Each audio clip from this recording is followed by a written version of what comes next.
Kurikulum Merdeka oleh Nur Permatasari SPD. Apa itu kurikulum? Kurikulum merupakan panduan pembelajaran pada satuan pendidikan di mana dapat dimaknai sebagai titik awal sampai titik akhir dari pengalaman belajar murid. Kurikulum diibaratkan jantungnya pendidikan. Komponen kurikulum menurut Ralph Tyler: 1. Tujuan, 2. Konten, 3. Metode cara, 4. Evaluasi. Klasifikasi komponen kurikulum: 1. Tujuan pembelajaran konten, 2. Panduan pedagogi, 3. Panduan asesmen. Murid menjadi acuan dalam kurikulum itu sendiri. Kemerdekaan murid dalam belajar adalah jantung pengembangan kurikulum.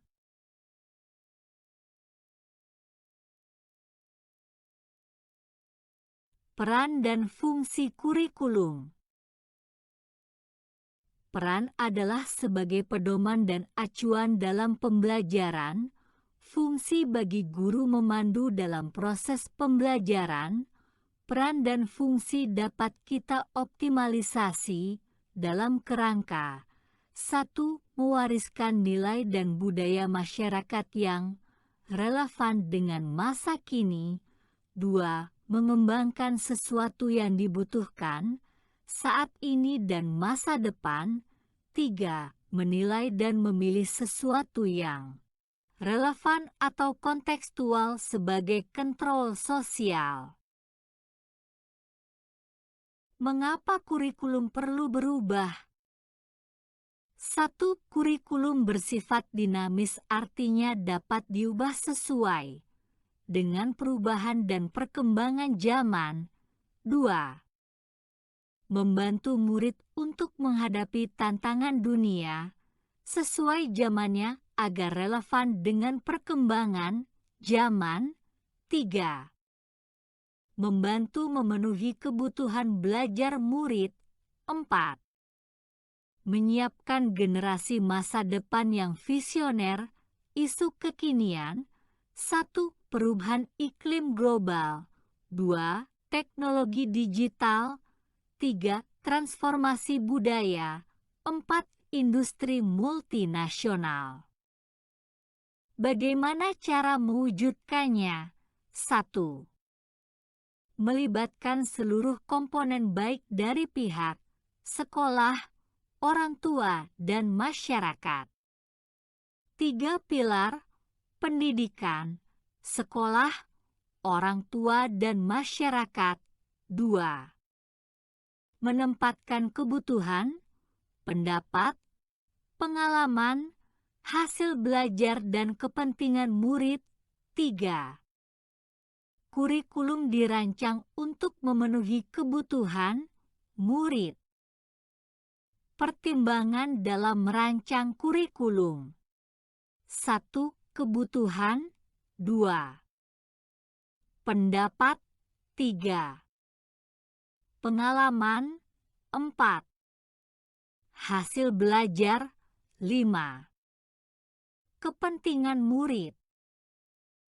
Kerangka dasar kurikulum merdeka. 1. Tujuan pendidikan nasional. 2. Profil pelajar Pancasila. 3. Struktur kurikulum. 4. Prinsip pembelajaran dan asesmen. 5. Capaian pembelajaran. Kurikulum Satuan Sekolah KOS KSOP merupakan kurikulum yang diadaptasi oleh satuan pendidikan agar sesuai dengan karakteristik, keadaan, kontekstual, dan kebutuhan satuan pendidikan itu sendiri. 5 prinsip pengembangan KOS. 1. Berpusat kepada murid. 2. kontekstual 3, esensial 4, akuntabel 5. Melibatkan berbagai pemangku kepentingan. Komponen KOS 1. Karakteristik satuan pendidikan 2. Visi, misi dan tujuan 3. Perencanaan pembelajaran ATP, asesmen, modul ajar, media, ajar, program prioritas satuan, pendidikan 4. Pengorganisasian, pembelajaran, muatan, kurikulum, beban belajar, program intrakurikuler P5, 5. Sistem pendampingan, evaluasi, dan pengembangan profesional.